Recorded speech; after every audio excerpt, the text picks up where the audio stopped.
Hi friends. ఎప్పుడు మనమైనా వంట చేసేది అప్పుడప్పుడు మన హస్బెండ్ వాళ్ళ చేత కూడా వంట చేపిస్తే అప్పుడు ఉంటుంది మజా. సో మీరైతే చూసేసారు కదా, ఈరోజు మీకు ఈ పాటికి అర్థమైపోయి ఉంటుంది, మేము నాటుకోడి పలావ్ చేసాం. సో ఇక్కడ తింటున్న వాళ్ళు మా అన్నయ్య, వదిన అండ్ నా మేనల్లుడు. ఆల్రెడీ నేను చెప్పాను కదా వాళ్ళు. సో వాళ్ళైతే టేస్ట్ చేయడం జరుగుతుంది. సో చూసినట్లయితే అర్థమైపోతుంది ఎలా ఉంది అనేది. అండ్ సో మీకోసం అయితే ఫొటోస్ మళ్ళీ అవి ఎలా వచ్చాయి అని చెప్పి. సో ద ప్రొసీజర్ అయితే మీకు తెలిసిందే, ఏమేమి కావాలి అని చెప్పేసి. సో ఇక్కడ ఒక చూసేద్దామా. సో ఇక్కడ చూస్తే మీకు బిర్యానీకి కావాల్సిన అన్ని వస్తువులు ఉంటాయి కదా. సో అవన్నీ ఉంటాయి. సో బిర్యానీ అని కొన్ని చోట్ల అంటారు, పలావ్ అని కొన్ని చోట్ల అంటారు. మనం ఎలా చేసుకుంటే అలా, ఎలా పిలిస్తే అలా పోవాల్సింది కడుపులోకే కదా. అండ్ ఇక్కడ మా వాడైతే ఫుల్ ఎక్సైటెడ్గా ఉన్నాడు. వాళ్ళ నాన్న వంట చేస్తుంటే ఇంకా వాడు బియ్యం వేసే దగ్గర నుంచి, నీళ్లు కడిగే దగ్గర నుంచి ప్రతి ఒక్కటి మా చిన్నోడు ఆధ్వర్యంలోనే జరుగుతుంది. చూస్తున్నారుగా. సో ఈవెన్ నేను కట్ చేసేటప్పుడు కూడా మా చిన్నోడు అక్కడే ఉండి చూస్తున్నాడు అనమాట. నేనైతే వాడి మాటలు మ్యూట్ చేశా, బట్ వాడి మాటలు వింటే ఇంకా బాగుంటుంది. టకా టకా టకా అంటూ ఉంటాడు. సో ఇప్పుడైతే మీరు నా మాటలు మాత్రమే వినగలుగుతున్నారు. సో వన్స్ ఆనియన్స్ మొత్తం కట్ చేసుకున్న తర్వాత సో ఇలా అన్నీ కూడా పచ్చిమిర్చి ఇవన్నీ కూడా కట్ చేసేసుకొని, అండ్ చూడండి చాలా వేస్తూ మీరు ఇలా చెప్పిస్తూ ఉంటారా? మీ హస్బెండ్ చేత చేయించుకోండి, అప్పుడే బాగుండేది వంట. అబ్బాయిలు చేస్తేనే బాగుంటుంది. అండ్ నెక్స్ట్ ఏంటంటే, సో ఇక్కడ కొంచెం టైం ఎక్కువ తీసుకుంటున్నారు కదా. సో ఇక్కడ చూసారా, chicken 1 kg chicken. So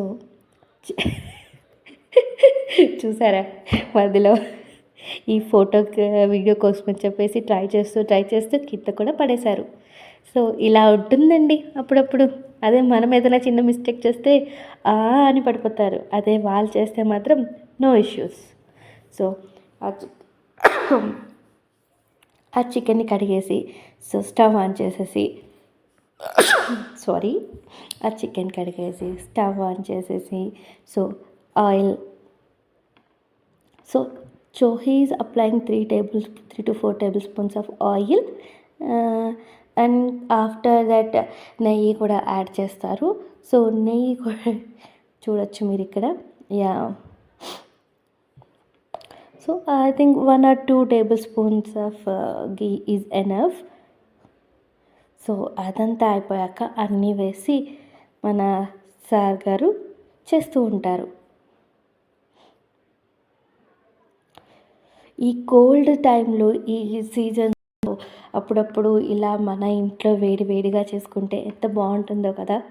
so అలా చేసుకున్నప్పుడు మనమే కాకుండా మన వాళ్ళని కూడా పిలిస్తే ఇంకా బాగుంటుంది. అందుకే మేము మా అన్నయ్య వాళ్ళని పిలిచే, వాళ్ళు కూడా రెడీగా ఉన్నారు తినడానికి. అలాగా నాటుకోడి. సో ఇక్కడ చూసినట్లయితే అండ్ సరే ఎంత బాగుందో కదా. యా, ఉడుకుతున్నప్పుడు we can feel it. So అంతా అయిపోయాక కొన్ని వాటర్ పోసేసారు. యా, సో మనం నానబెట్టిన బాస్మతి రైస్కి సరిపడా నీళ్ళు వేసి చికెన్ని కాస్త ఉడికిస్తున్నారన్నమాట. సో అయిపోయాక కొంచెం పంపించాం. తర్వాత ఈ బాస్మతి రైస్ని దాంట్లోకి వేస్తున్నారు. ఎలా పిలిచి పర్వాలేదు, నాటు పిల్లడి బిర్యానీ అయినా మనకే కదా.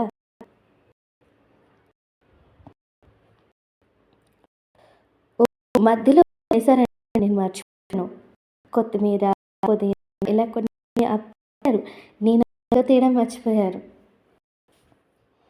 సో అలాంటివన్నీ అయితే ఇక్కడ కనిపిస్తాయి. సో ఇదంతా అయిపోయాక మొత్తం కొంచెం సేపు తర్వాత చూస్తే, wow, the yummy pulao rice is ready. రండి వచ్చి తిందాం.